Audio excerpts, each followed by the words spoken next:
Maligayang buwan at araw ng mga puso. Ito ang ating Pebrero 2026 update para sa Cavite-Laguna Expressway.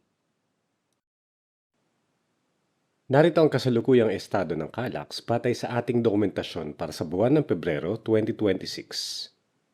Bago natin simulan ang update, magbibigay muna tayo ng maikling briefer at mapa para sa natitirang tatlong subsection ng Calax.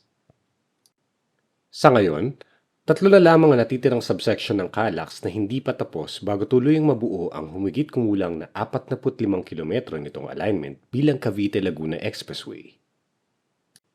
Ang subsection 3 ay ang bahaging malapit ng makumpleto na umaabot mula Aguinaldo Highway hanggang sa Governor's Drive Interchange.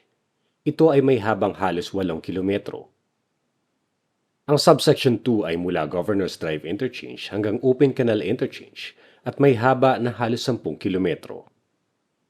Samantala, ang subsection 1 ay umaabot mula Open Canal Interchange hanggang Kawit Interchange na may habang halos 9 na kilometro. Bukod sa Kawit Interchange ng Calax, ang subsection 1 ay magsisilbi ring koneksyon patungong CC Link. Magkokonekta ang Calax at CC Link kapag natapos na ang tulay na magdurugtong sa dalawang ito. Ang CC Link ay halos 1.5 kilometrong elevated structure na magdurugtong direkta sa Calax at Cavitex. Sa puntong ito, simulan na natin ang actual na update. Narito ang video na inihanda para sa inyo.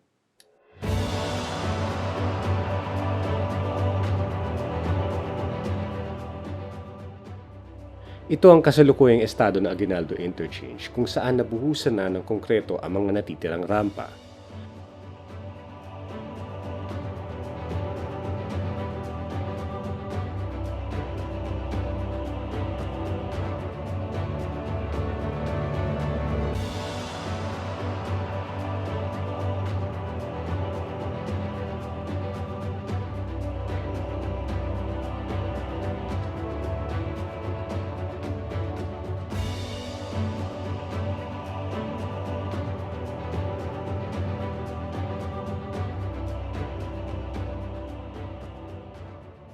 Ang eastbound exit ng Calax patungong Aguinaldo Highway ay halos kumpleto na ang concrete pouring.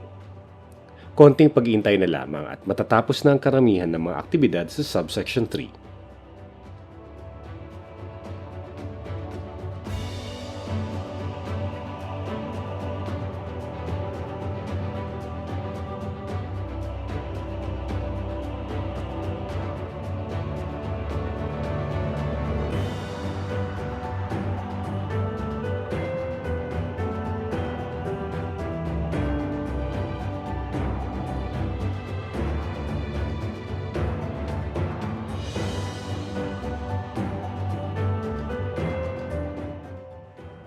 Makikita na sa ngayon na malaking bahagi ng alignment ay naka-PCCP na.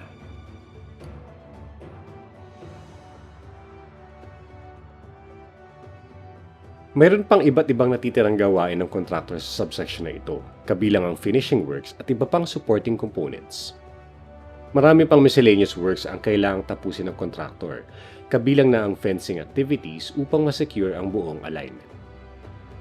Ang Calax ay isang limited access road. Ibig sabihin, kontrolado ang pagpasok at paglabas ng sasakyan. Hindi ito tulad ng ordinaryong national road na maaring pasukin o tawirin ng anumang bahagi.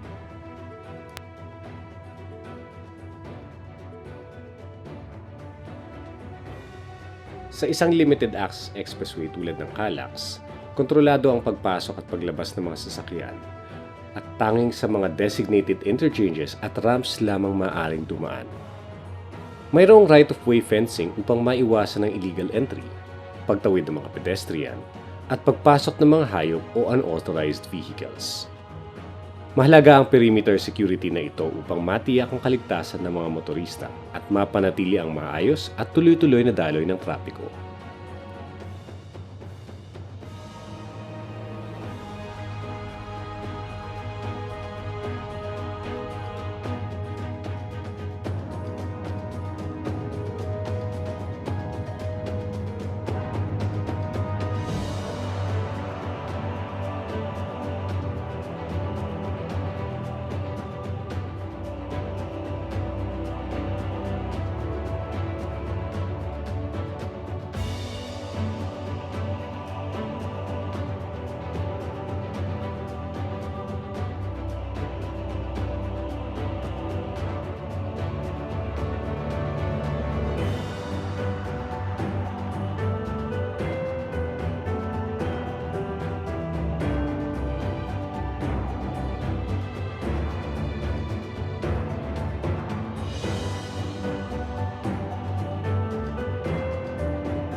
Isinasagawa pa ng kontraktor ang mga drainage works upang masiguro ang maayos na runoff management at mabawasan ang panganib ng pagbaha sa loob ng expressway. Kasabay ng main expressway works, isinasagawa rin ang paggawa ng mga access road para sa mga komunidad na naapektuhan ng right-of-way acquisition upang maibalik ang kanilang dating access sa mga barangay road.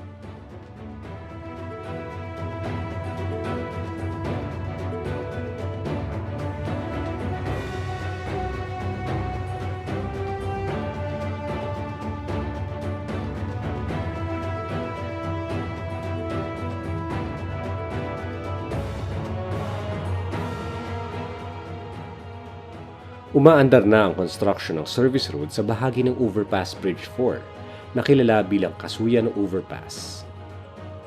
Ang service road ay bahagi ng traffic management design ng proyekto kung saan inihihiwalay ang local at through traffic upang mapanatili ang controlled access ng main carriageway at maiwasan ang conflict points.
Ang trumpet interchange design na ito ay nagbibigay ng grade-separated connection sa pagitan ng Calax at Governor's Drive, kung saan ang looping ramp ang nagsisilbing directional movement para sa turning traffic, habang hiwalay ang daloy ng through vehicles.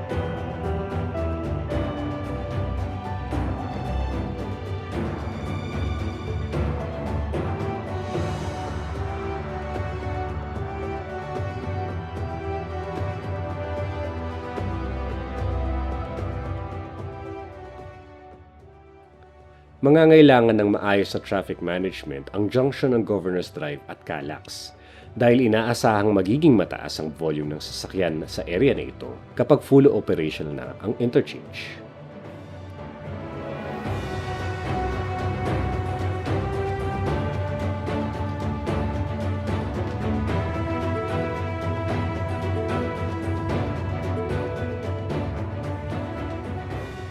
Sa bahaging ito na update, tututukan naman natin ang subsection 2 na sumasaklaw mula Governors Drive hanggang Open Canal Interchange.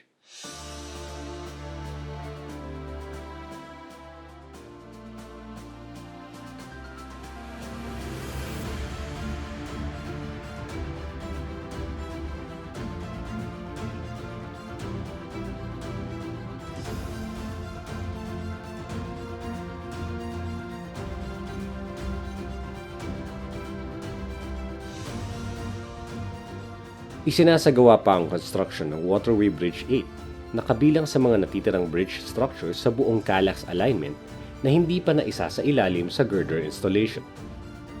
Mahalaga ang pagkumpleto nito upang maituloy ang deckworks at ang continuity ng main carriageway. Nagpapatuloy naman ang clearing ng alignment sa bandang state land sa General Trias. Bahagi ito ng paghahanda ng right-of-way upang maituloy ang civil works sa segment na ito.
Sinimulan pa lamang ang CTB works sa bahaging ito ng subsection 2.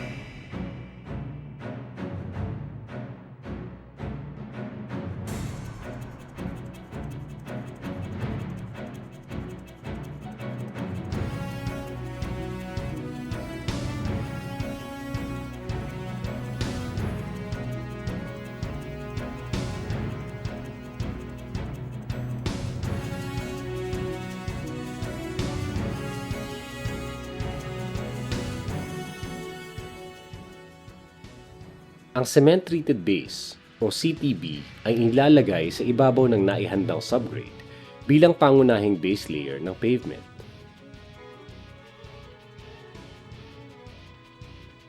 Binubuo ito ng aggregate na hinaluan ng semento at tubig. Inihahalo at kinokompak upang makamit ang tamang kapal at density bago ito patigasin.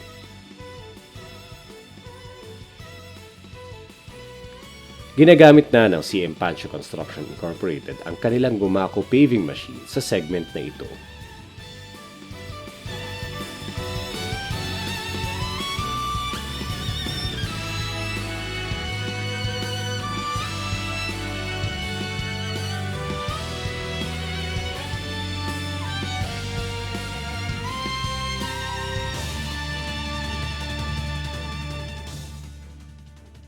Huling nakita ang makinang ito noong Calax Subsection 4 works at ngayon muli itong umaandar para sa CTB operations. Ang Gumaco equipment ang siyang nag-i-spread at nagle-level ng materyales ng pantay at may kontrol sa kapal na mahalaga para makamit ang tamang quality at consistency ng base layer.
Ang bahaging ito ng Subsection 2 ay nasa ilalim ng BSP Construction.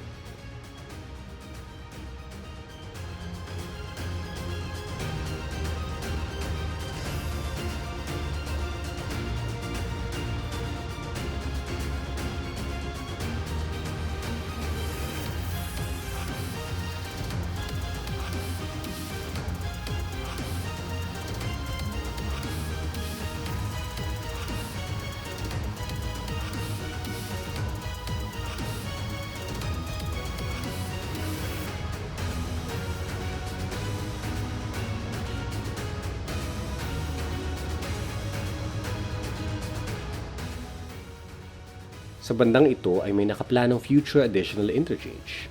Ngunit tatalakay na lamang natin ito sa oras na magsimula ang aktwal na construction works.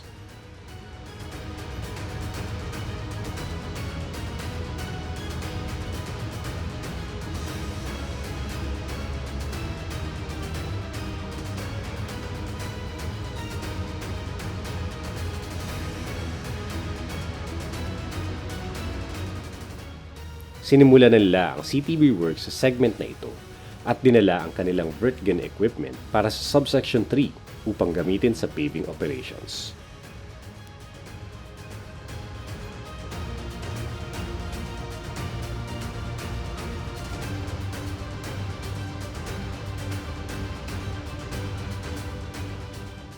Ang Waterway Bridge 4 ay kasalukuyang isinagagawa ng Layton Contractors Asia Limited at kabilang ito sa mga natitirang tulay na kailangang makumpleto upang maging tuloy-tuloy ang alignment ng expressway.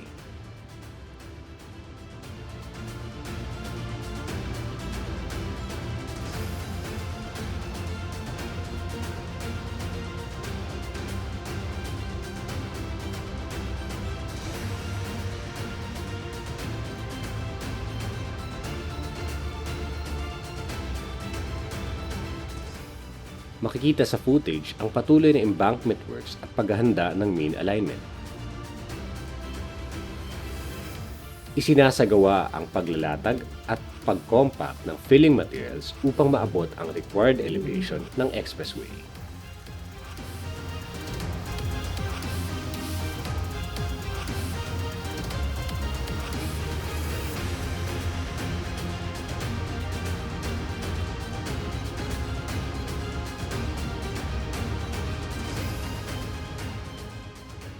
Mahalaga ang tamang layering at compaction upang matiyak ang stability ng pavement structure sa hinaharap.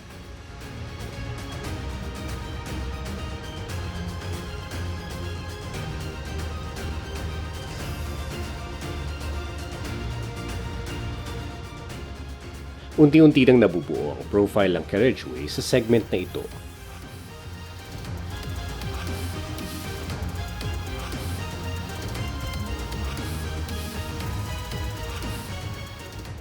Makikita rito ang sabay na bridge foundation works at embankment filling habang unti-unting nabubuo ang alignment ng expressway sa bahaging ito.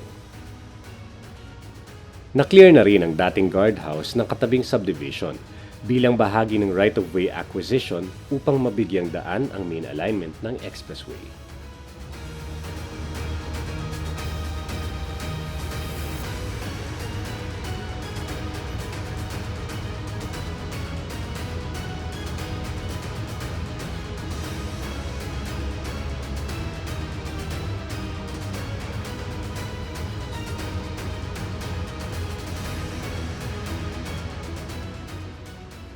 Tingnan naman natin ang development sa Open Canal Interchange at kung nasaan na ang kasalukuyang construction progress nito.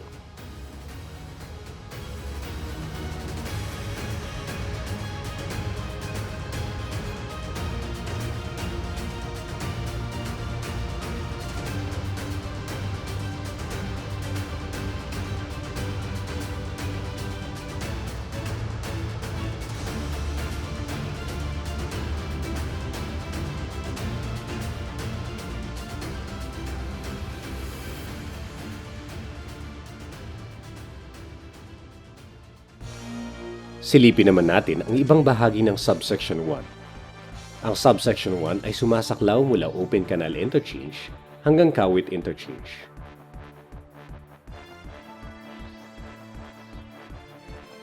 Nagsimula na rin ang CTB works sa area na ito malapit sa MPT South Hub sa Imus.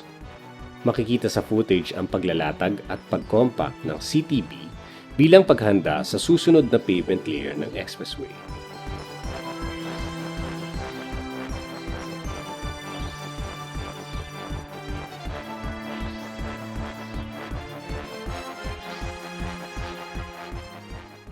Sa bahaging ito naman, isa pang kontraktor ng Calax na si EEI Corporation ay nagsimula na rin ng CTB works sa kanilang bahagi ng alignment.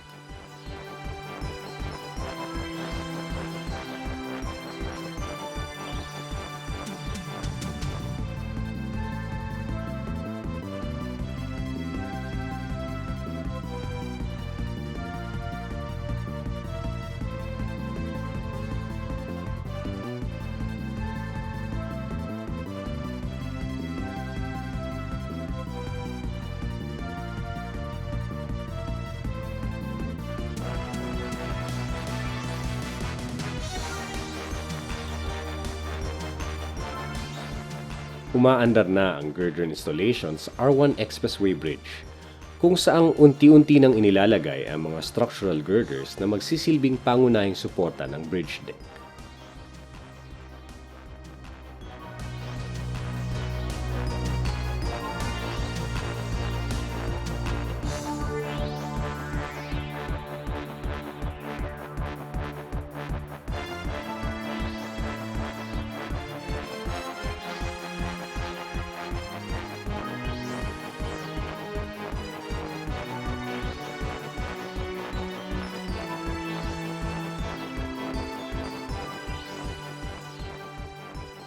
Sa video na ito, masisilayan kung gaano kalayo ang binabaybay ng mga girder mula sa fabrication yard hanggang sa installation site.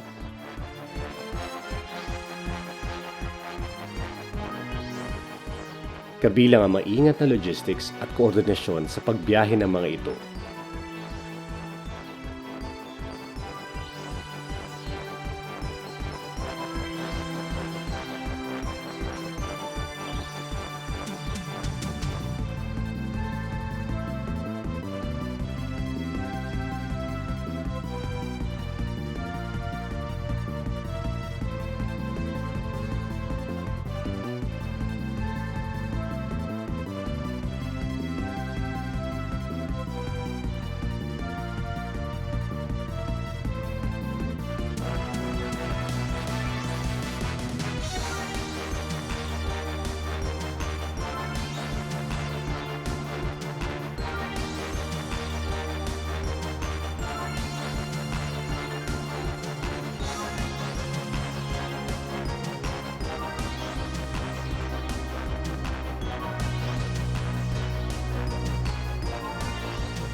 Unti-unti nang nababawasan ang mga girders sa staging area sa Kawit Interchange matapos maikabit ang karamihan sa Calax-Kawit Viaduct Interchange.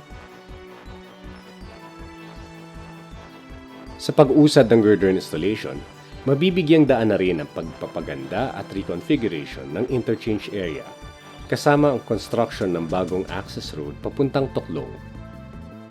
Hindi pa ganapang konektado ang Cavitex-Calax link sa Calax dahil may natitira pang embankment works at ang Expressway Bridge 1A sa Toklong na kailangan makumpleto muna.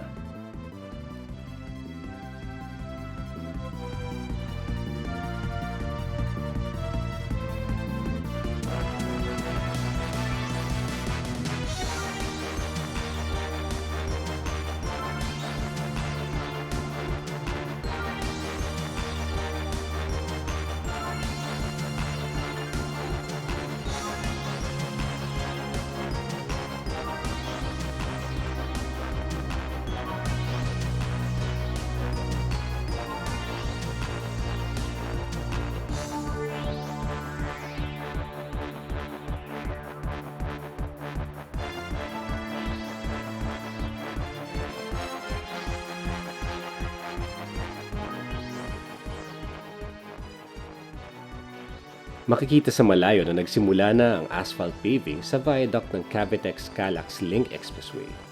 Hudyat na nasa finishing stage na ang ilang bahagi ng elevated structure.